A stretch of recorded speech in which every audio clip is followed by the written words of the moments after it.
presente e os que estão nos acompanhando pelas redes sociais, pela internet, com a paz do Senhor Jesus. Amém. Amém?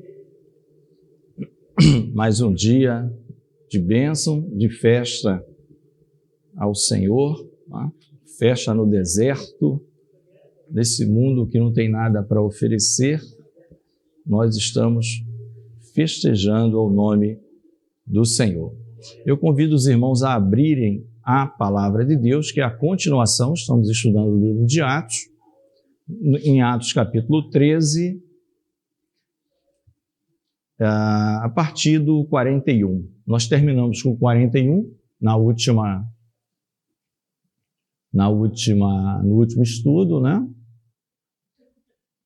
Já tínhamos feito uma previsão que Atos 13 seria mais ou menos 3 domingos, porque era um capítulo muito grande, 52 versículos. Tentamos acabar no domingo passado, mas não foi possível. Então vamos do 41 ao 52. Amém? Diz assim a palavra do Senhor. Atos 13, a partir do 41. Vede, ó desprezadores, e espantai-vos e desaparecei, porque opero uma obra em vossos dias, obra tal que não crereis se alguém vô-la contar. E saídos os judeus da sinagoga, os gentios rogaram que no sábado seguinte lhes fossem ditas as mesmas coisas. E despedida a sinagoga, muitos dos judeus e dos prosélitos religiosos seguiram Paulo e Barnabé, os quais, falando-lhes, os exortavam a que permanecessem na graça de Deus. E no sábado seguinte, ajuntou-se quase toda a cidade a ouvir a palavra de Deus. Então, os judeus, vendo a multidão, encheram-se de inveja e, blasfemando, contradiziam o que Paulo dizia. Mas Paulo e Barnabé, usando de ousadia, disseram: era mister que a vós se vos pregasse primeiro a palavra de Deus. Mas visto que a rejeitais e vos não julgais digno da vida eterna, eis que nos voltamos para os gentios, porque o Senhor assim nolo mandou. Eu te pus para luz dos gentios, para que sejas de salvação até aos confins da terra. E os gentios, ouvindo isto, alegraram-se e glorificavam a palavra do Senhor, e creram todos quantos estavam ordenados para a vida eterna. E a palavra do Senhor se divulgava por toda aquela província. Mas os judeus incitaram algumas mulheres religiosas e honestas e os principais da cidade, e levantaram perseguição contra Paulo e Barnabé e os lançaram fora dos seus limites. Sacudindo, porém, contra eles o pó dos pés, partiram para Icônio, e os discípulos estavam cheios de alegria e do Espírito Santo. Amém? Vamos orar. Senhor Deus e Pai, nós suplicamos a Ti, ó Deus, nesta hora, a assistência do Teu Espírito Santo sobre as nossas vidas, que Tu fale a cada coração aqui presente, ó Deus, e daqueles que nos acompanham pelas redes sociais, ó Deus, porque a Tua palavra, conforme mesmo está expressa, ela não volta vazia, mas ela produz aquilo que tem que produzir, ó Deus, que assim seja, ó Deus, em cada coração, que haja respostas, que haja, ó Deus, o conhecimento da Tua vontade, o Teu querer, tudo para a honra e glória unicamente do Teu nome, Senhor. Nos abençoa, assim nós oramos em nome do Senhor Jesus. Amém. Amém. Os irmãos podem estar assentados. Amém. Nós começamos a leitura pelo último versículo deste capítulo 13, não é? Apenas recapitulando muito rapidamente, Paulo e Barnabé estavam em Antioquia da Pisídia. né? Eles estavam naquela região, ficava ali na província da Frígia, Galácia, fronteiriça, e ele fez toda uma explanação para chegar na pessoa do Senhor Jesus, mostrando que as profecias do Antigo Testamento, elas apontavam todas para Jesus, para a igreja, para os gentios, mas que essa palavra viria primeiro aos judeus, eles eram essa prioridade, né? E ele vem falando tudo isso, demonstrando cabalmente, de modo que para os ouvintes, nada era novidade. A novidade era a pessoa do Senhor Jesus, né? Que certamente todas aquelas regiões ouviram falar que houve um homem em Jerusalém, um profeta, ou alguém que se dizia profeta, e o apóstolo Paulo e os apóstolos Paulo e Barnabé, porque Barnabé também é chamado de apóstolo, embora não seja dos 12 apóstolos, nem o 13º foi Paulo, que tinha o mesmo status dos 12, mas também era um apóstolo no sentido de seguir com as missões, abrindo igrejas, esclarecendo, plantando ali a doutrina nas pessoas. E ele termina com uma profecia que está em Abacuque 1,5, né? Foi até a irmã Janete. Vocês lembram, Janete, Abacuque 1,5, a facilidade, né? E é isso mesmo. Dizendo, Paulo não estava fazendo nenhuma ameaça, mas estava os alertando para que não recaíssem sobre os ouvintes, que ele diz o seguinte, existe uma profecia que diz assim, vede desprezadores, e espantai-vos e desaparecei, porque opera uma obra em vossos dias, né? Isso é Deus falando lá atrás, obra tal que não crereis se vou-la contar. E essa obra nós já sabemos, era o Senhor Jesus Cristo, a vinda dele, o seu ministério, a sua vida aqui na terra, a sua morte, a sua ressurreição, não é? A sua aparição, o derramar do Espírito Santo, que ele disse que foi prometido, que ele rogaria ao Pai e o Pai daria. Tudo isso é uma obra espantosa. E lá na época do Abacuque, se eu contar, vocês não crerão. Não é? E ele diz que isso não prossiga, porque agora vocês têm como crer. Não cabe o não crerão para vocês, né? Não cabe, mas cada um ia decidir. Essa obra que está prevista, não precisa não. Essa obra que está prevista, né? E terminou assim. Então, isso foi num sábado. Paulo, na sinagoga daquela cidade, Antioquia da Psídia, ele dá todo esse esclarecimento. E no versículo 42, aqui já vai caber alguma explicação, já que nós estamos na EBD, tem microfone, né? Circulando? Tem microfone circulando, que a EBD nossa é interativa, é dinâmica e tal. Então, pastor Marconi já está ali, senhor, pastor Marconi. O 42, amados, na versão que eu estou e na versão da maioria, que é Almeida Revista e Corrigida, Almeida Corrigida Fiel, King James 1611, ela vai estar mais ou menos igual. Tá? Diz assim, e saídos os judeus da sinagoga, os gentios rogaram que no sábado seguinte lhes fossem ditas as mesmas coisas.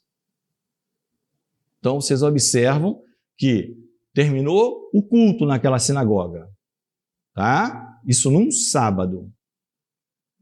E esta versão, que é a versão mais tradicional, mais querida entre os brasileiros, diz que os gentios rogaram que Paulo e Barnabé, no sábado seguinte, falassem as mesmas coisas, né? Porque nós sabemos que ali já estava num período, nós já estudamos, em que gentios já estavam se achegando, embora estranho para os judeus, mas tinha os homens tementes a Deus, que eles não eram prosélitos, não é? Eles não eram convertidos ao judaísmo, mas eram tementes ao mesmo Deus de Israel. Não é? Nas demais versões, pode ser que alguém esteja com essa versão tanto pelo smartphone como em alguma Bíblia, não vai aparecer que esse clamor é feito pelos gentios. Né? Microfone para Regina.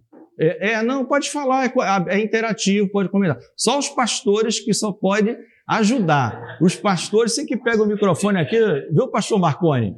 Os pastores aqui, quando pegam o microfone, sempre é me ajudar. É sempre assim, expandir aquilo que o Reginaldo não falou e tal. Agora as ovelhas podem perguntar, mas o pastor não pode. Fala, Regina. Não, só para corroborar o que você está falando, a minha... Tá ligado o microfone? Tá, né? A minha não está escrito que... Os gentios. Está escrito assim, quando iam saindo, rogavam que estas palavras lhe fossem repetidas no sábado seguinte. Perfeito. Os irmãos, foi até bom ela ter essa versão, porque era um ponto, já que nós estamos numa escola bíblica dominical importante, tá? Então, existem manuscritos, muitos manuscritos, não são poucos, siríaco, copta, algum egípcio, que não tem dizendo que foram os gentios que pediram. Apenas assim, rogaram-lhes. Passam a ideia que foram os próprios judeus. Tá? Quando é dito isso. Tá? Dessa forma, quando diz assim, tá? E sair dos judeus da sinagoga, rogaram-lhe que... Né? Daí entender o seguinte, porque nós vamos ver nos versículos seguintes que alguns judeus já se converteram. Nós vamos ver nos versículos seguintes. Né? Então, talvez esses não tenham pedido, porque eles já absorveram, eles receberam de bom grado o que foi pregado. Mas talvez outra parte dos judeus dizem assim, queremos entender melhor. Sábado seguinte pode vir, tá? Mas provavelmente na versão, eu não sei se do Hermélio tá igual a minha, os gentios, né? Na irmã Miriam também, a do pastor, não sei, o pastor Cleiton, o 42.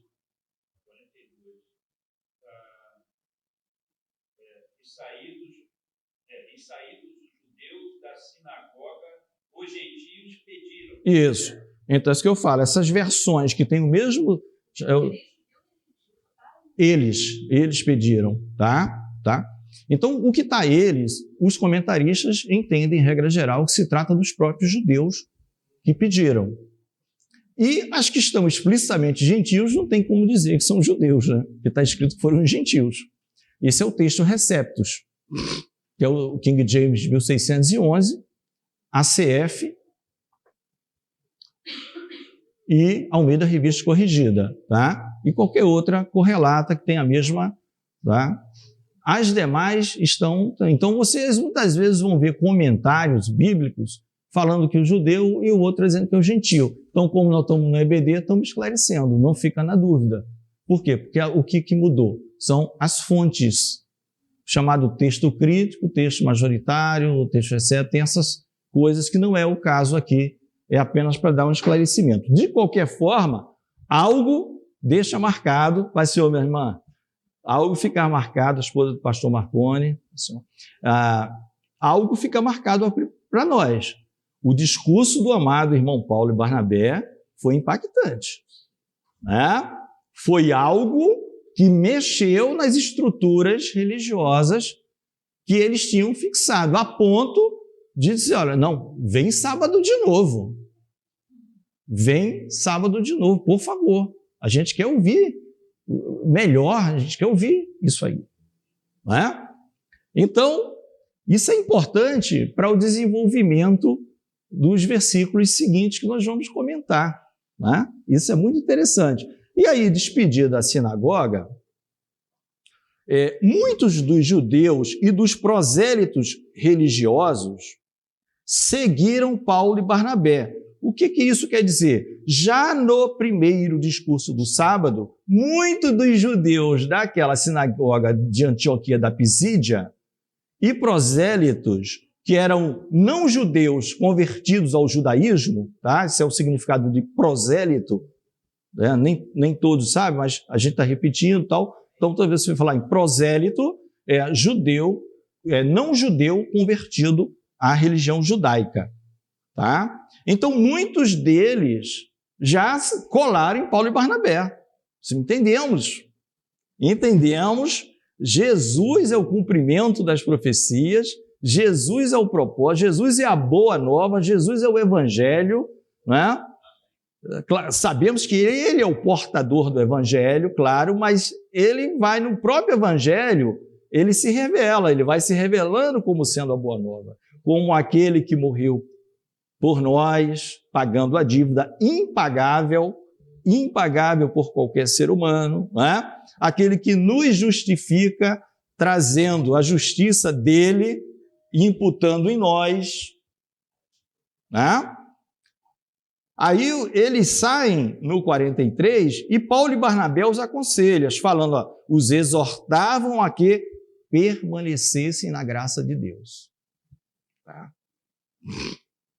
Isso é importante, porque a gente vê que na prática, a Bíblia toda vai mostrar, no Antigo Testamento, no Novo, que o homem só é justificado diante de Deus pela graça mediante a fé.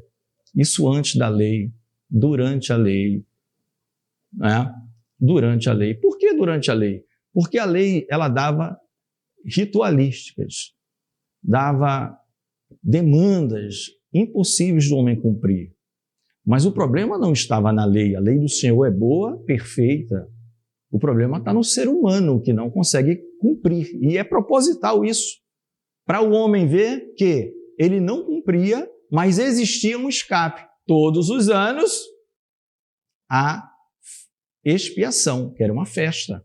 Era o único dia em que, naquele tempo, era exigido um jejum de um dia inteiro, que os judeus, mesmo que praticantes, eles fazem até ao dia de hoje. Do pôr do sol da sexta-feira ao pôr do sol do sábado. Em cada país onde eles estiverem, jejum total. O único jejum é esse, o dia da expiação. Por quê? Porque é dia de contrição. Porque o Cordeiro está morrendo por causa dos meus pecados do ano passado para cá. Aí desse ano para o outro vai ter de novo. Uma vez por ano. Dia de contrição, é o dia de você se humilhar. Se humilhar. Dizer que você não consegue cumprir a lei. Você pega lá 613 mandamentos de leis, né? E vai ticar um por um. Acho que nas 13 primeiras você desiste, já reprovado, porque o problema da lei é esse. Se você cumprir 612 e falhar num, você é condenado igualmente como ninguém não cumpriu nada. Ou cumpre tudo, ou não cumpre nada. E quando vem Jesus, ele vai morrer uma única vez sem precisar de novos sacrifícios. Aí é graça. Graça, favor de Deus, é para quem quer receber. Pai, senhor Luana, para quem quer receber, tá, Luana? Atos 13, a partir do 41, tá? Então, Paulo exorta, você vê que a exortação já é algo um pouco mais forte do que uma fala assim, olha, fiquem na graça. Não. Por quê? Porque ele já sabia que tem o pessoal que não, e os judaizantes vão dizer, olha, isso aí é pedra de tropeço. Né? Por isso que Paulo vai falar que é escândalo para os judeus e loucura para os gregos. Escândalo, nós já vimos, é escandalizou, do grego, que é pedra de tropeço. Então o judeu botou na cabeça que esse negócio de Jesus Cristo é uma pedra de tropeço para ele não andar na lei de Moisés. Por isso que é escândalo para ele, que vem do escandalizo. É como eu estou na caminhada para o céu, segundo a lei de Moisés. Aí vem esse negócio de Jesus, isso é uma pegadinha, é uma pedra de tropeço no caminho. Então Paulo exortou fortemente, fiquem firmes na graça. Creiam nesse Jesus que eu acabei de apresentar para vocês. Creiam, ele é poderoso para nos perdoar.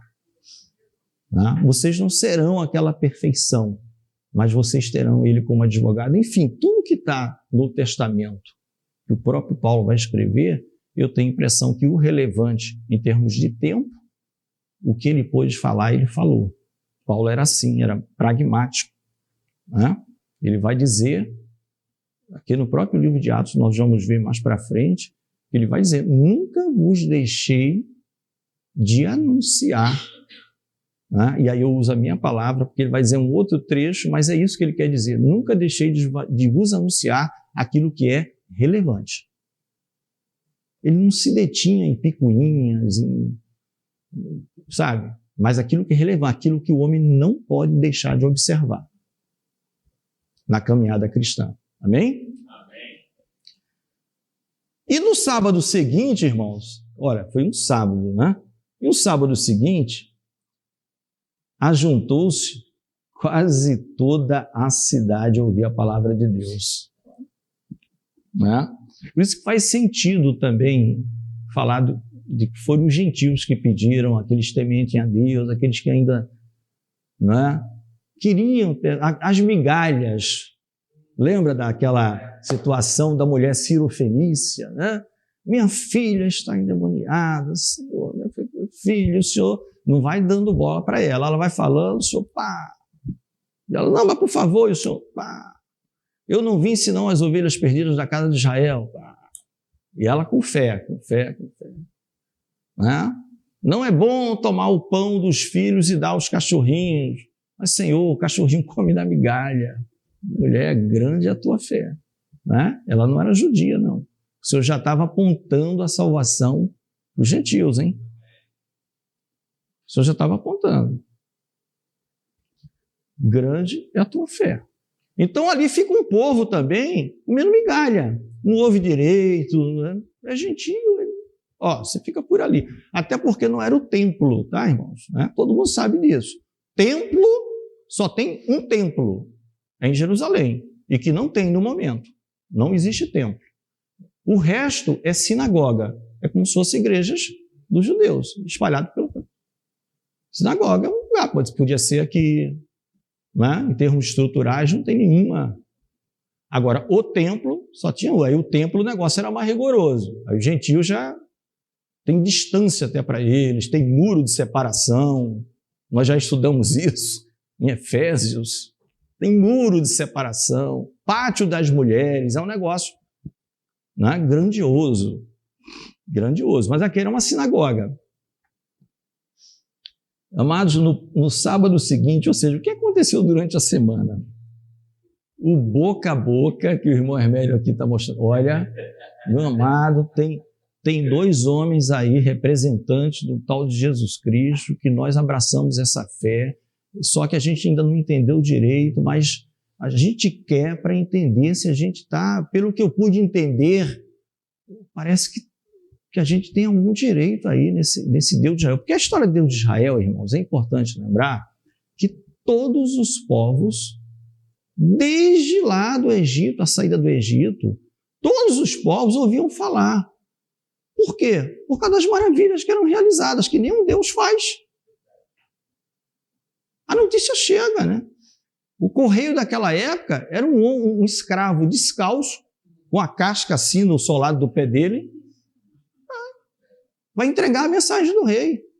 O olheiro, ele ia lá, olhava. Na época de Davi era assim. Tinha um mensageiro de boas novas e tinha um mensageiro das más notícias.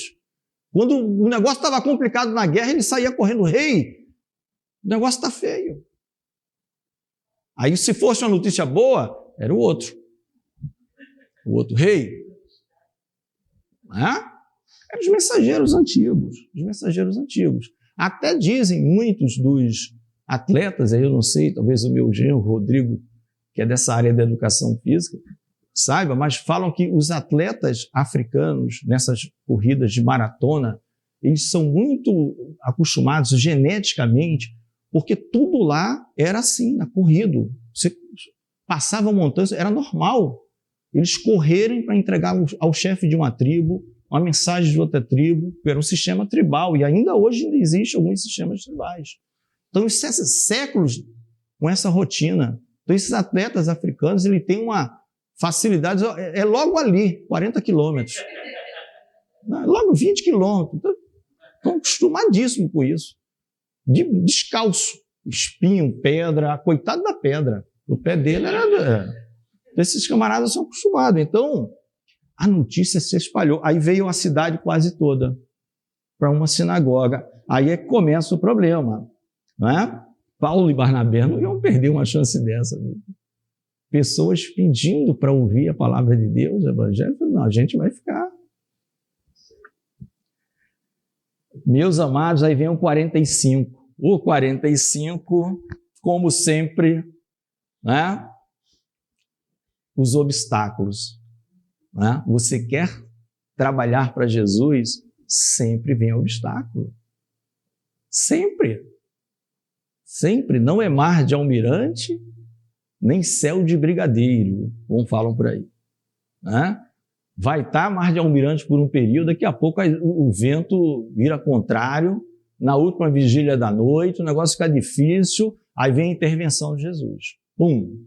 Acalma-te, mar. É sempre assim.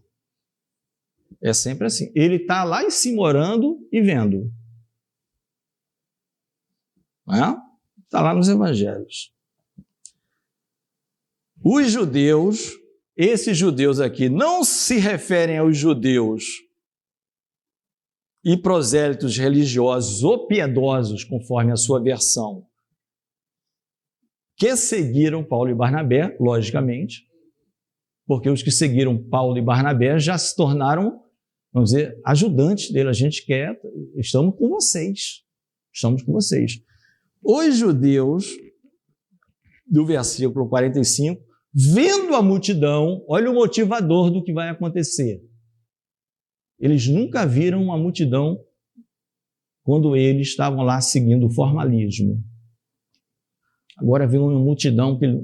Olha, Lucas, que escreveu o livro de Atos, se ele quisesse dizer que veio a metade da cidade, ele diria, veio mais ou menos a metade da cidade, ou a terça parte, mas ele não diz isso. Ele diz que foi quase a cidade toda. Tá? Então, veio gente de toda, vamos dizer assim, camada social, de origem, pessoal romano, pessoal grego, né? Veio gente de toda a camada social. Amados, quando eles viram a multidão, olha logo que veio, encheram-se de inveja. Inveja. Isso nós estamos vendo no livro de Atos desde o começo. Todas as vezes. Pedro era o personagem que mais aparecia. Depois eu falei para vocês que Paulo ia entrar mais em cena.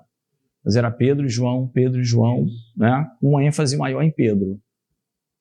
Sempre esse era o assunto, inveja. Por quê? Porque nos cultos deles não enchia assim. Como é que a cidade agora vem todo com esses Paulo e Barnabé pregando outra coisa que é o que a gente não prega aqui? O Jesus, o Salvador, dizendo que é cumprimento de profecias. Não é? E Paulo falava, inveja, parece que é competição. Competição.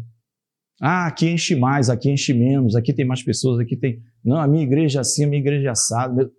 Competição. Quando, na verdade, o único foco é Jesus Cristo. É Jesus Cristo. Não é placa, CNPJ de igreja, tamanho daquilo, instrumentos, né, aparato eletrônico. Não, é Jesus Cristo é o foco. Jesus é o foco. É o único caminho, verdade e vida. Único. Não tem outro. Não, você não vai entrar com apêndicezinhos, com um acessório. Eu estou entrando no céu porque eu entreguei a minha vida a Jesus, eu creio que Ele é meu Senhor e Salvador, e aí você pode completar com o que quiser. Pode jogar isso fora que não vai servir de nada. Esse e a mais, né? Eu não sou o juiz. Deus queira que não atrapalhe. Né? Esse e a mais. Porque já pensou se chegar no céu ou na porta, o Senhor Jesus perguntar, por que você acha que você está entrando aqui ou quer entrar? Não, porque o Senhor é o meu Senhor, o meu rei, eu sirvo num reino que já existe, porque o reino dos céus já existe. Já está em vigor o reino dos céus. Ele já está em vigor. Olha os súditos dele aqui. Você vê o rei. O reino já está em vigor. Nós não estamos ainda gozando das benesses, não. Estamos numa batalha, numa guerra, né? Eu já dei aquele exemplo. A pessoa quer entrar no trabalho, pergunta se pode começar pelas férias. 30 dias. Não dá. Não dá. Tem. Não é? Isso já era usado por humoristas, por nada preguiçoso. Dá para o senhor dar 30 dias de férias? Meu amigo, você está começando agora. Primeiro você vai para a batalha. Quando terminar o teu serviço, o teu descanso, né? Lembra que o irmão Hermélio trouxe, numa quinta-feira, eu acho que na penúltima, não foi nessa última, foi online, não é vão o vosso trabalho no Senhor. O último versículo do capítulo 15 da primeira carta do apóstolo Paulo aos Coríntios. Correto, irmão? Ele trouxe. Não é vão o vosso trabalho no Senhor. Então, o momento é trabalho. Mas não é vão. Tem a coroa da vida de esperança. Tem algo que nenhum homem aqui na terra vai poder te dar. Por mais que você despenda todo o seu esforço, todo o seu suor, todo o seu recurso. Mas o trabalho para Deus, não é? Tem a coroa da vida. Então, isso foi trazido numa meditação no culto de oração, se eu não me engano, há 2 quintas-feiras. Essa agora, a outra. Pelo irmão Hermélio.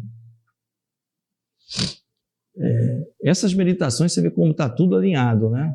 Até que o pastor trouxe quinta-feira online, eu vou falar também. Porque ele foi Isaías, eu acho, não sei se 42, 4 e 5. E a gente vai ler o 6. Porque está aqui. Né? Eu na hora sabia, eu nem falei nada. Falei, não, deixa para o domingo. Né? Amados, inveja e blasfemando contradiziam o que Paulo dizia. Irmãos, o que é que esses homens começaram a fazer? Quando eles viram aquela multidão, os judeus que não aceitaram, que não quiseram receber, eles mesmos não quiseram receber, decisão deles, eles começaram a contradizer Paulo. Era como se Paulo estivesse expondo, porque pediram para que ele expusesse de novo, né? Claro que Paulo não gravou, não tem nada disso, mas ele falou com as palavras deles a mesma ideia do sábado anterior. Então foi uma semana, esses 2 sábados. Mas quando eles viram aquela multidão toda, eles começaram o seguinte: vamos atrapalhar esse camarada. Quando ele falar, a gente interrompe e contradiz. Não, por isso. Aí Paulo deve ter dado uma primeira, olha, por isso. Só que eles começaram a fazer isso e Paulo e Barnabé perceberam claramente que o intuito era um só. Impedir, né? Impedir, e nós vimos isso já, mais de uma vez, todas as vezes, há um objetivo de impedir que o evangelho seja proclamado. Pedro começou a falar, aí veio o Sinédrio. Não, peraí. Vamos reunir. Vamos deixar vocês na cadeia temporariamente, porque o negócio estava indo também, que o próprio Sinédrio estava crendo. Então, aí o Sinédrio né? O próprio Sinédrio estava crendo. Era assim que eles faziam. Raramente você vê um discurso, uma explanação sem impedimentos, né? Porque tem uma oposição querendo. Então, eles contradiziam e blasfemavam. E aí, alguns comentaristas, apenas a título, diz que essa blasfêmia não era no sentido direto a blasfemar o nome de Deus, que não fazia sentido o judeu fazer isso. Mas era blasfemar contra Paulo e Barnabé. Só que, na prática, ele está fazendo isso com os emissários do Senhor. E o Senhor Jesus disse isso nos evangelhos para os seus apóstolos e discípulos, né? Que aquele que vos rejeita, rejeita a mim. O próprio Jesus falou para Paulo quando apareceu para ele. Paulo perseguia a igreja. Aí ele falou, por que me persegue? Bico sempre for falar o microfone, tá?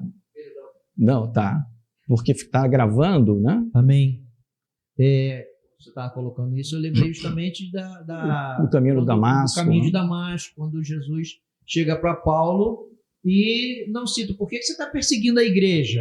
Não, ele fala para ele, por que me persegues? Né? Porque Jesus mesmo já deu a declaração de que ele é o cabeça e nós fazemos parte do corpo, então é tudo uma coisa só. Amém. Muito bem lembrado pelo irmão Hermélio, na questão da conversão do Saulo. Saulo está perseguindo a igreja, Jesus aparece para ele e está dizendo, por que você está me perseguindo? Aí ele podia dizer, não, eu estou perseguindo essas pessoas. Mas Jesus, não, você está me perseguindo. Perseguiu a igreja, está perseguindo Jesus. Né? Então é isso que ele está dizendo. E aqui, então estamos, de certa forma, eles estavam blasfemando sim contra Deus. Né? Eles estavam blasfemando. Então, Paulo e Barnabé, no 46, mas Paulo e Barnabé, usando de ousadia, né, isso fala da falta de medo, eles não estavam com medo, tinham ousadia do Espírito Santo, disseram, era mister, ou necessário, em algumas versões, não é uma palavra tão usada regularmente, era mister, mas quer dizer necessário, que a vós se vos pregasse primeiro a palavra de Deus. Então, nós já vimos que isso é uma tônica em todo o livro de Atos. Sempre ele que pode, né, sendo uma ocasião, ele vai primeiro para os judeus. Por quê? Porque é uma ordem do Senhor. E ele está dizendo, é necessário, para que ninguém seja depois, venha com desculpas. É indesculpável. Primeiro para vocês. Demos exclusividade para vocês. Era necessário. Mas visto que, é bom guardar isso do 46, que vai ser importante para juntar com 48, tá? Mas visto que a rejeitais e vos não julgais dignos da vida eterna, eis que nos voltamos para os gentios. Né? Então, olha só, de quem foi a responsabilidade da rejeição? Quem é o sujeito que rejeita? Os judeus, né? O judeu. Mas é importante isso. Para mais para frente aqui a gente vai entender por quê. Tá? Então, foi o homem. Paulo está dizendo, você está rejeitando. Né? Isso nós vamos entender para a gente não imaginar o seguinte, Deus, antes da fundação do mundo, não quis que você fosse salvo. Cuidado com essas doutrinas. A gente vai ver, porque está perto aqui de um texto que ele pode ser distorcido quando lido isoladamente. Né? A Bíblia ela é um conjunto, irmãos. Ela tem que ser lida em conjunto. A pior coisa que tem é quando se pega esses versículos isoladamente para se fazer doutrina. Aí, meu Deus do céu, é complicado.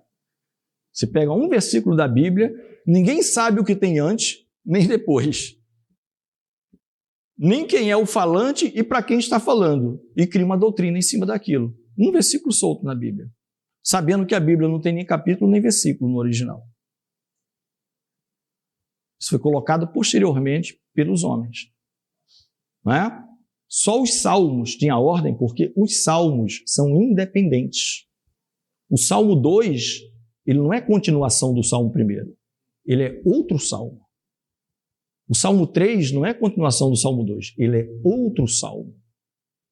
São cânticos separados. Então, os salmos eram separados. Por isso que em algum momento da pregação de Paulo vai dizer, no Salmo 2, você vai dizer, naquela época tinha divisão dos salmos, sim, porque eles são independentes. Mas a carta do apóstolo, o livro de Atos, o livro das profecias, é tudo contínuo. Não tinha capítulo nem versículo. Posteriormente vai se colocar versículos, depois vai se colocar capítulo ou o inverso, vai se aprimorar, tem mais de uma pessoa que faz isso e chegou até nós. Assim, para facilitar o quê? Memorização, referências, para você citar. Não é? Porque dentro de uma carta grande você quer citar um texto, não, é lá na terceira linha do 5º parágrafo, aí fica difícil, você dá um númerozinho fica mais fácil. Amém? Então, era para eles rejeitaram e não se julgaram dignos da vida eterna. É importante que a palavra digno aqui seja também falada, porque a palavra digno ela pode ser usada para qualquer um de nós. O que não pode é digno de honra, glória e louvor. Esse só é Deus. Não é? Agora, digno de outra coisa, não há problema nenhum. Quando a gente fala que nós não somos dignos, é para receber honra, glória e louvor. Não é? palavra de Deus vai dizer, minha é a glória, a outrem não darei. Profeta Isaías, o Senhor não reparte sua glória dele com ninguém. Minha é a glória. Agora aqui Paulo está dizendo, digno de vida eterna. Então eles mesmos estão se julgando, não quero esse negócio não creio, rejeito. Né? Aí o Paulo vai dizer o seguinte, eis que nos voltamos para os gentios. E aqui é interessante, porque Paulo, tudo que ele está fazendo, irmãos, ele justifica. Eu acho isso lindo que Paulo e Barnabé estão fazendo. Ele não fala com birra. Eu vou para os gentios porque... Não. Ele conhece as escrituras. Ele vai... Aí eu vou precisar do microfone. Tá? Um irmão ou irmã que vai precisar do microfone para ler 2 textos que eu vou pedir que estão em Isaías. É fácil, porque o livro do profeta Isaías... Tá? E ele diz assim, nos voltamos para os gentios, porque o Senhor assim nolo mandou. Esse nolo mandou nos mandou. Olha que coisa interessante. Ele está dizendo que o Senhor Deus mandou Paulo e Barnabé. Mandou Paulo e Barnabé. Preste atenção nisso. E ele diz, qual a base para ele estar dizendo que o Senhor mandou? Em algumas versões, porque assim o Senhor nos ordenou. Então, lembra que nós falamos? O Senhor Jesus dá conselho, o Senhor Jesus sugere, o Senhor Jesus deixa a teu critério, não, pode fazer, mas tem coisa que ele não abre mão. É ordem, é assim, você tem que fazer isso. Não tem escapatória. Quem sente muito isso na pele são os pastores, em relação às ovelhas.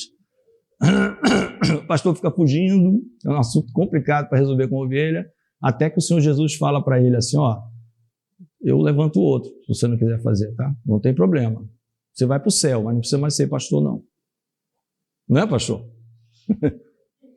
O pastor tem que fazer. O pastor com o coração desse tamanho quer fazer, tipo Samuel. Ô Samuel, você ainda ora por esse homem? Eu já rejeitei, o senhor está orando por ele? Não? E Samuel sempre teve esse coração. Samuel foi tirado porque o pessoal queria um rei. Né? E esse discurso é que deixa registrado claramente os discursos que nós vimos na aula passada, que Samuel foi o último juiz. Está dito aqui. Tá? Isso porque há dúvidas se ele foi o último juiz ou os filhos dele. Ele tinha 2 filhos, Joel e Abias. Só que Joel e Abias eram 2, apesar de ser filho do profeta Samuel. E aí eles já aposentados, os anciãos, vão lá, Samuel, o que os teus filhos estão fazendo? Samuel sai da aposentadoria, volta, e Paulo confirma. Ele é que é o último juiz. Não sei nem se Joel e Abias são contados.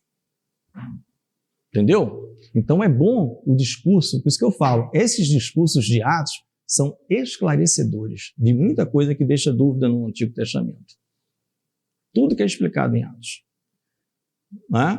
Então Samuel foi um juiz. E aí quando Samuel, eu até já falei isso aqui, quando o pessoal pede um rei, bate o remorso. Né? É Saul. Mas Saul não tinha feito ainda nada de errado, mas bate o remorso. Aí chegam para Samuel, os anciãos, seu Samuel, não deixa de orar por nós, não. Porque Deus diz assim, Samuel, eles não estão rejeitando a você, eles estão rejeitando a mim. Aí Samuel diz assim, longe de mim deixar de orar pela herança do Senhor. Olha o coração desse homem como era. Mesmo ele tendo sido rejeitado. Pedem para ele orar, ele podia, vocês não me querem mais? Ele não faz isso. Longe de mim deixar de interceder ou de orar pela herança do Senhor. Né? Então, voltando aqui, porque assim nos mandou o Senhor. Eu te pus para a luz dos gentios, para que sejas de salvação até os confins da terra. Quem está com o microfone?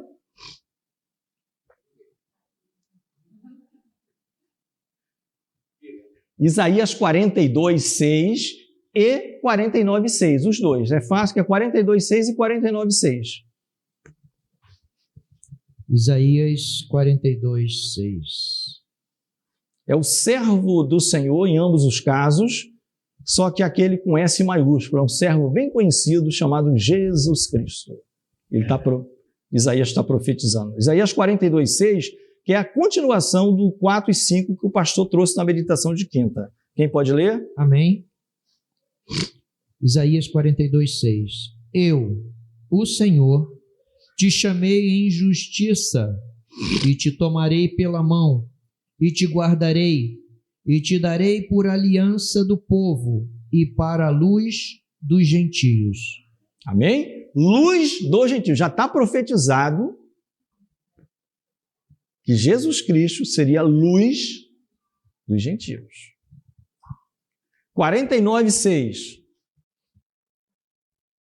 Disse mais: pouco é que sejas o meu servo, para restaurares as tribos de Jacó, e tornares a trazer os preservados de Israel.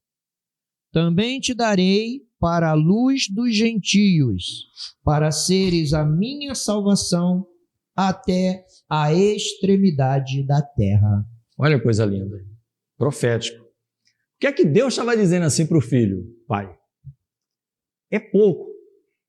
Eu ia ficar só com os filhos de Jacó. É pouco. Eu vou te dar todos os confins da terra para que você seja luz e salvação. Amém? Aí o que é que Paulo e Barnabé faz? Eles chamam esses versículos, que é do Messias, para eles. Oh, glória a Deus. Ele chama para eles. Ele fala, o Senhor não o mandou. Alguém pensa, não, mandou o Messias. Aí ele vai dizer, nós somos embaixadores do Messias. Acabou. Nós somos embaixadores de Cristo, nós estamos falando em nome dele. Então ele não diz porque Deus mandou o Filho, o Senhor nos mandou, eu e Barnabé. A gente vai para os gentios. Mas com base em quê? Eu acabei de ler. Vocês conhecem muito bem os judeus impiedosos. E conheciam. Então, em 2 versículos de Isaías, que é conhecido como o servo do Senhor com S maiúsculo. É um servo super, ultra especial, que veio aqui na terra, tomou a forma de homem, não usurpou, tomar a forma de Deus, mesmo sendo Deus, e se dirigia ao Pai, sempre em oração, para fazer toda a vontade do Pai. Toda a vontade do Pai. Então, ele deu como luz. E Paulo fala, o Senhor mandou a gente para os gentios. Aí por isso que a palavra diz, Paulo e Barnabé com ousadia.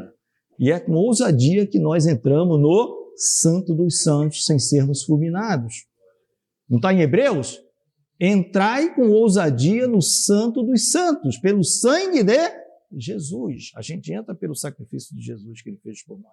Porque senão, todos nós seríamos fulminados. Não é? Agora, amados, olha que coisa maravilhosa. A Bíblia tem uns negócios, uns detalhes que a gente não percebe. Com quem que Paulo estava falando? Falou isso tudo aqui. Os judeus invejosos. Os invejosos, os blasfemos, os que estavam contradizendo. Não é isso? Falou com eles. Ele não falou com os gentios. Aí olha o que o 48 diz. E os gentios ouvindo isto, ou seja, mesmo sem Paulo se dirigir aos gentios, olha, tem uma boa notícia para dar para vocês. O servo do Senhor, Jesus Cristo, tal, também é para vocês. Não, eles só ouviram, eles queriam tanto a bênção de coração receptivo, que só em ouvir a bronca que Paulo deu nos judeus, eles pularam de alegria. É para nós, eu quero. Não deixou, né? Peraí, ainda vou explicar para vocês. Não, eles ouviram, já entenderam. Eles já entenderam. Paulo, quando falou aquilo para os judeus, os gentios já...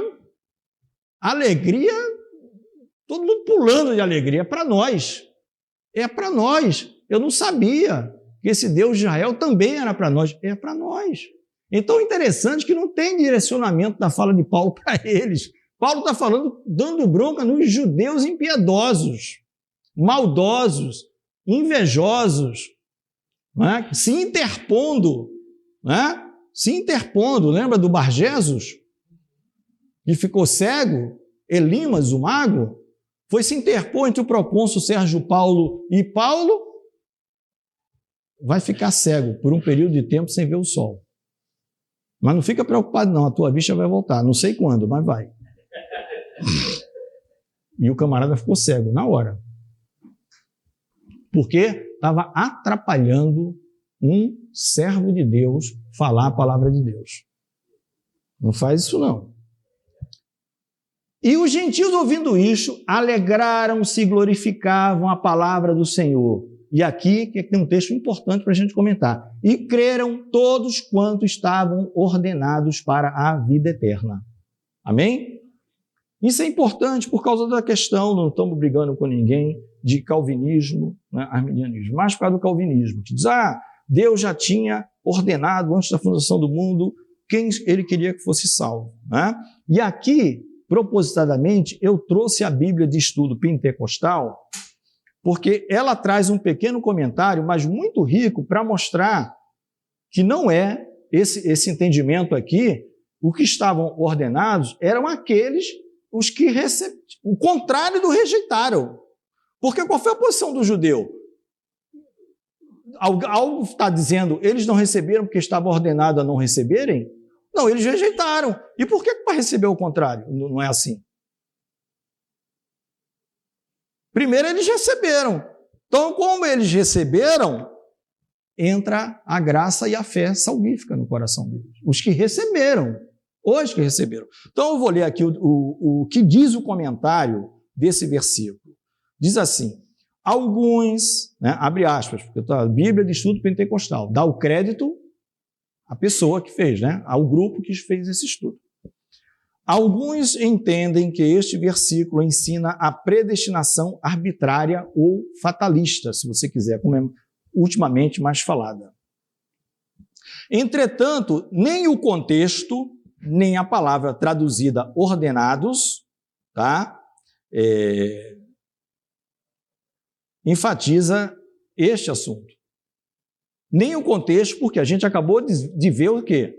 Um grupo rejeitando e apedrejando. E o outro grupo não deixou nem Paulo se dirigir a voz para ele. Já pegaram, é para mim. Não é para vocês, é para mim. Eu quero. Por quê? Porque Deus fala com mortos. Deus fala com mortos, ou não? O tempo todo. Quem não está em Cristo está morto em delito e pecado. Não é? Então, Deus fala com morto, que não é problema nenhum, Deus fala com morto, é tão simples quanto falar com vivo. É a mesma coisa. Não tem diferença. Só que é Deus falando. A palavra de Deus falando. E a palavra de Deus é o poder de Deus. Para que esse morto seja uma nova criatura. Não é? Estávamos mortos em delitos e pecados. Como é que se eu estava morto, então agora eu estou vivo. Eu sou uma nova criatura. Quem está em Cristo, nova criatura é. As coisas velhas passaram, tudo se fez novo. Tá? A gente pode explorar isso em outra oportunidade, no vídeo horário. E aqui vai dizendo, entretanto, nem o contexto, que quer dizer o seguinte, o contexto. Ora, um grupo rejeita, e Paulo diz que é eles que rejeitam por conta própria. Aí o que aceita, você diz que foi Deus que escolheu esse grupo para ir para o céu, e o outro, propositadamente, Deus escolheu para ele ir para o inferno. Quando o próprio Senhor Jesus diz que o inferno foi feito para o diabo e os seus anjos. Teria Jesus esquecido dos homens destinados ao inferno?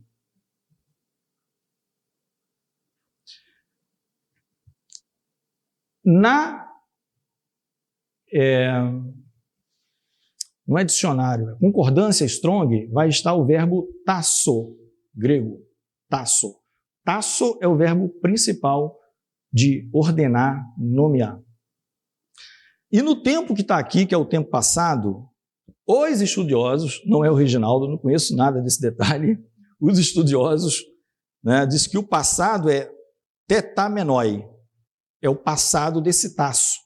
Chama particípio passado na voz passiva. Olha que negócio complicado. Particípio passado na voz passiva. Isso é da gramática grega, não é do português. Tá? E alguns gramáticos gregos dizem particípio passado na voz média. Tá? Só a título de informacional, porque está gravado, né? Quem está ouvindo.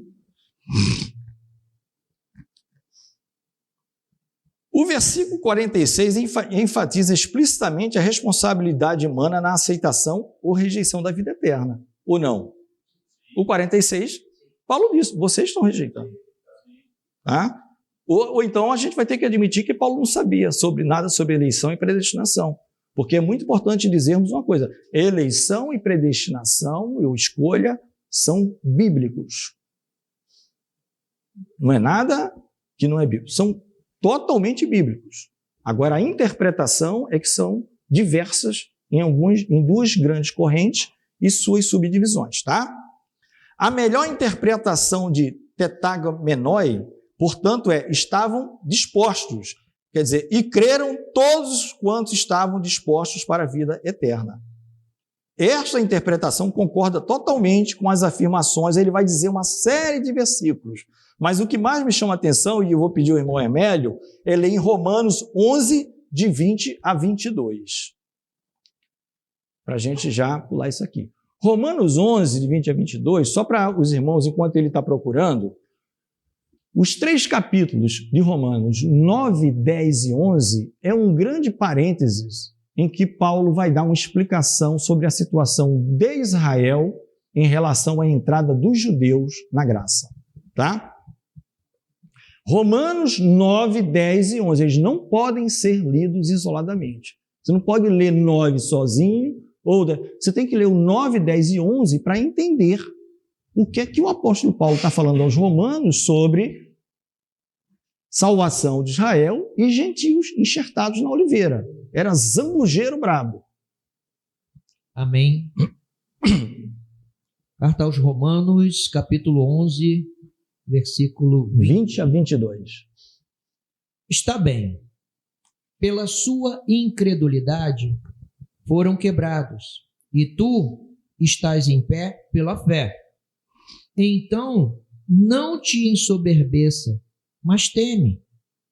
Porque se Deus não poupou os ramos naturais, teme que não te poupe a ti também?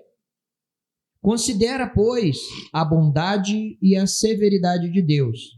Para com os que caíram, severidade, mas para contigo, benignidade, se permaneceres na sua benignidade. De outra maneira, também tu serás cortado. Amém? Esse versículo fala de tanta coisa que vai além dessa EBD. Isso é maravilhoso. Ou seja, Paulo está dizendo aqui no 9, 10 e 11, onde ele vai dar um detalhamento sobre a situação de salvação de Israel e gentios, que eles foram cortados pela incredulidade deles. Está muito claro, apontar, olha, vocês que não creram. E aí ele vai falar para os gentios o seguinte, ó, não se orgulhem, não fiquem assim, agora para mim, não. Porque do mesmo jeito que Deus tirou ele pode tirar você. Considere a bondade de Deus, mas considere a severidade de Deus. Porque ele pode te cortar também. Aí a pergunta, alguém pode perder a salvação? Pode. Nós já estudamos isso em Hebreus. Ela não é como tentam fazer aí de uma maneira até irônica, com piada.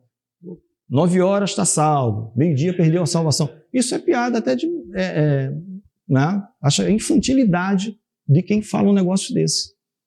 Você não entende, ou não entendeu ou quer menosprezar quem pensa diferente dele.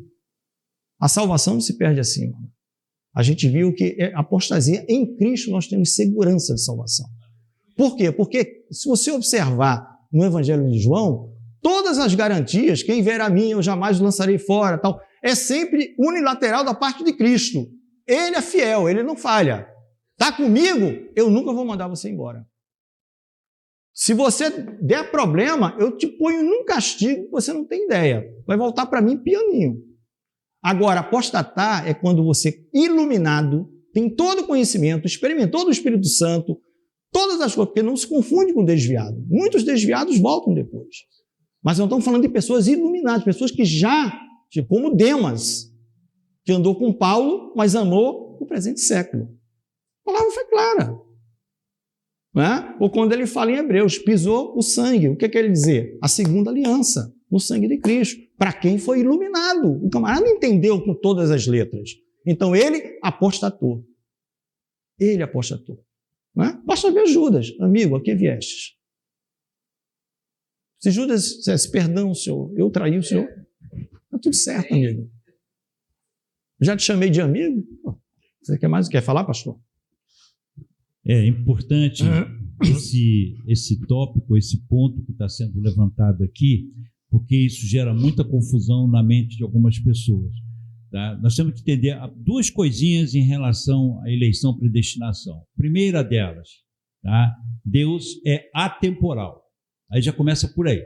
Então, é complexo isso um pouquinho, porque nós somos seres que nós vivemos sob o cronos, né? O relógio. Então, nós temos passado, nós temos presente e temos um futuro. Só que isso não funciona em Deus. Deus não tem isso nele. Então, Deus é um ser fora do tempo. Para ele, tudo está ali naquele momento. Está na frente dele. Então, essa é a primeira coisa que nós precisamos entender, que Deus é um ser atemporal. A segunda coisa que nós precisamos entender sobre essa questão da eleição e predestinação, que o eleito é Cristo. Ele é a cabeça e a igreja é o corpo. Então, veja bem, a cabeça não vai sozinha para o céu, o corpo tem que ir junto. Então, quando se fala de eleição, se fala da igreja. A igreja é eleita, porque o cabeça é Cristo. E nós estamos inclusos em Cristo. Então, veja bem, a decisão de deixar ou ficar é nossa. Então, se nós permanecemos em Cristo, estamos salvos. Aleluia. Se nós saímos fora disso, estamos perdidos. Então, a escolha, tá, de permanecer ou sair fora é nossa, irmãos. Então, não tem essa que Deus escolheu. Não, Deus escolheu a igreja. Decidiu, a igreja vai vir. A igreja vai estar aqui comigo. Tá? Mas a escolha de nós ficarmos ou não dentro dela é nossa. A questão da apostasia também, precisamos entender isso claramente. A gente faz muita confusão. A grande tribulação é para o cristão, irmãos. O texto sagrado é muito claro quando ele diz assim, casavam, comiam, bebiam, davam-se em casamento, a vida é normal para eles. Não pense que vai mudar alguma coisa para eles. Não, vai mudar para nós. Nós vamos ser perseguidos, nós vamos ser cerceados, nossos direitos serão cassados. O cristão não é o povo lá fora. Então, precisamos entender isso. Na questão da... Fugiu agora. Na questão do que eu estava falando, da questão da... Qual eleição? Da apostasia. Da apostasia. Só apostata quem antes era firme. Só abandona a Deus quem antes cria nele. A apostasia é uma rebelião contra Deus. Hoje você está aqui e depois você não está mais. Porque você decidiu falar isso. E eu vou falar uma coisa aqui que pode parecer uma aberração, mas é verdade que ele tocou aqui, mas é bom que nós entendamos isso. Judas, ele era um salvo? Ele era um salvo, irmãos. A questão toda é que ele escolheu sair. Ele escolheu se afastar de Jesus. Ele escolheu trair. Gente, temos que entender isso. Tá? Então, na presciência de Deus, porque ele é um ser atemporal, ele sabe quem vai estar lá, quem vai estar fora, quem vai estar com Cristo. Ele sabe isso, porque tudo para ele é naquele momento. Então, esse é um ponto que nós precisamos compreender. Para Deus é assim, para nós não, mas é assim que ele vê. Então, precisamos entender que, na questão da apostasia, se apostata quem é crente, quem teve fé. Tá? Então, é assim que funciona. Então, nós precisamos compreender essa terminologia para a gente não ficar embaraçado aí com algumas questões. Amém? Isso é interessante, né, que o pastor falou. A gente já, em outras oportunidades também já tivemos de falar, a gente já está terminando, porque muita gente fala, não, essa apostasia é uma... E fica... Quem apostata é quem nunca foi salvo, era o crente que dizia que era crente. Meu amigo, só desce da escada quem subiu na escada. O camarada nunca subiu na escada, você vai dizer que ele é apóstata? Entendeu? Só sai do navio quem está dentro do navio. Que apostasia é essa? De alguém que nunca entrou, que era usada na Grécia para partidos políticos, para seguidores de filósofos. A pessoa seguindo, eu sigo Aristóteles, toda a doutrina dele. Um belo dia, ele apostatava, que não é nenhum palavrão e nada de mal, e ia para outra, eu vou para Platão agora. Acabou. Só que Paulo vai usar isso para a fé em Jesus. Olha, só tem uma fé que salva, é a de Jesus Cristo, que é autor e consumador. Você abandonou essa fé, você vai seguir outra fé, outro Jesus, menos o que salva. Então não tem apostasia de alguém que nunca foi seguidor de Jesus, gente. Tem apostasia no sentido genérico de que o homem, nos fins dos tempos, ninguém quer nem ouvir mais falar de Jesus. Aí é um termo mais genérico. Mas essa apostasia de perda de salvação é isso que faz o homem perder a salvação. Não é esta piadinha de mau gosto, a pessoa 9 horas está salvo, meio-dia perdeu, não sei o quê, e não tem segurança. Como nós não temos segurança? Como que nós não temos segurança? Que quem garante é Cristo, como que nós não temos segurança? Né? Irmãos, então para terminar, a palavra diz que a palavra de Deus se divulgava, apesar da perseguição. Os judeus incitaram tanto mulheres religiosas e honestas quanto os principais da cidade. Você vê que a culpa não é nem dos principais, nem das mulheres. Há um grupo que está incitando para que Paulo e Barnabé fossem lançados fora dos seus limites. Não queremos vocês na nossa terra. Saiam. E eles foram lançados, né? Sacudindo, porém, contra eles o pó dos pés, partiram para Icônio. É uma outra cidade. A gente está vendo que Paulo está na primeira viagem missionária. Esse sacudindo os pés, está lembrado da orientação do Senhor Jesus? Quando ele manda os discípulos, quando entrarem em alguma aldeia, se houver alguma casa digna, alguém diga, entre na casa, né, e repouse sobre esta casa a vossa paz. Que Jesus dá paz. Deixe-vos a paz, a vossas paz vos dou, não vos la dou como o mundo a dá. Então, quando vocês entrarem, se tiver alguém digno, fique hospedado ali. E a paz de vocês repouse naquela casa. Se eles não quiserem receber, a paz volta para vocês. Agora, se ninguém quiser receber, você sai da cidade e sacudam os pés. Porque o que é isso? O judeu, no passado, quando ele ia numa cidade de não-judeu, de pagão, ele sacudia o pé para dizer assim, eu não vou me contaminar com as impurezas desse povo. Então, o que Jesus está dizendo é, não leva o ódio, a ira. O que você tem que levar para outro lugar, outra cidade, é a paz que eu dei para vocês. Senão, Paulo parava na primeira cidade, por causa de perseguição. Então, você não vai levar ódio de quem cuspiu em você, não quis saber de você, ninguém quis ouvir. Você vai continuar orando por eles, para ver se um dia ele alcança arrependimento. Mas sacode o pé no sentido de, tô limpo desse sangue e não estou menosprezando vocês como um pagão. Eu não estou me contaminando com os vícios que vocês têm, não é nem qualidade, que é ódio, ira, ignorância, estupidez, não querem saber do bem, só querem o mal. Vou para outra. Né? Então Paulo fez isso, porque ele foi expulso, mas ali ficou uma igreja. Interessante, uma igreja formada em uma semana. Foi entre 2 sábados. Entrou num sábado, saiu no outro, igreja formada. Glória a Jesus. E Paulo, nessa primeira viagem missionária dele, ele vai voltar e passar aqui de novo. No capítulo 14, a gente vai ver isso. Hoje está um pouquinho tarde. O capítulo 14, Paulo vai para vai inclusive ser apedrejado quase à morte. Pensaram que ele estava morto. Paulo vai ser apedrejado. Graças a Deus ele não morreu. E ele vai voltar nessa cidade que os judeus expeliram, para saber como é que estão os crentes. Ou seja, ele não está com ódio daquelas pessoas. Ele não trouxe a ira, a maldade nos pés dele. Ele bateu.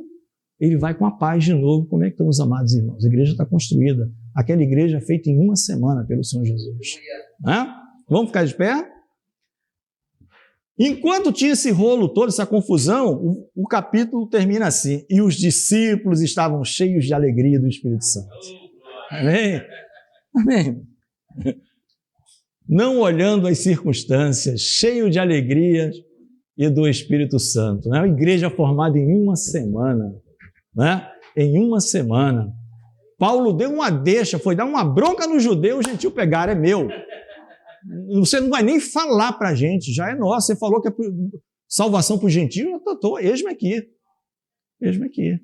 Coração aberto, nova criatura, a igreja cheia de alegria e Espírito Santo. Onde há o Espírito Santo, né? Aí tem alegria, liberdade, paz. Vamos orar.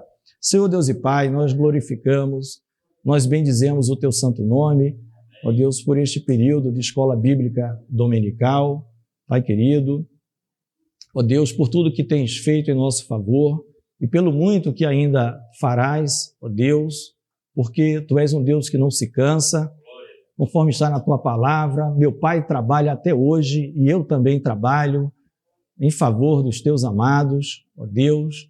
Nos dá agora um intervalo abençoado e prepara os nossos corações para assimilarmos, ó Deus, a Tua santa palavra que Tu já tens preparado para esta igreja da Tijuca nesta manhã. Oramos agradecidos por tudo e o fazemos em nome do Teu Filho amado Jesus. Amém.